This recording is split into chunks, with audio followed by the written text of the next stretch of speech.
పాకిస్తాన్కు మరో ఎదురుదెబ్బ తగిలింది. పాకిస్తాన్కు $300 మిలియన్ సైనిక సహాయాన్ని అమెరికా రక్షణ విభాగం పెంటగాన్ స్తంభింపజేసింది.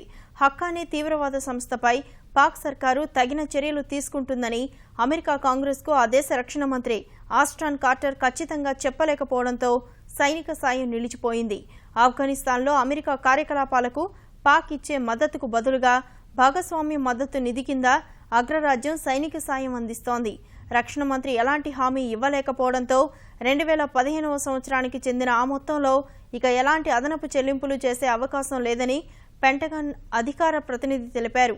అయితే పాకిస్తాన్ను తీవ్రవాద సంస్థలపై దాడులు చేసే విషయంలో తాము ప్రోత్సహిస్తూనే ఉంటామని వెల్లడించారు.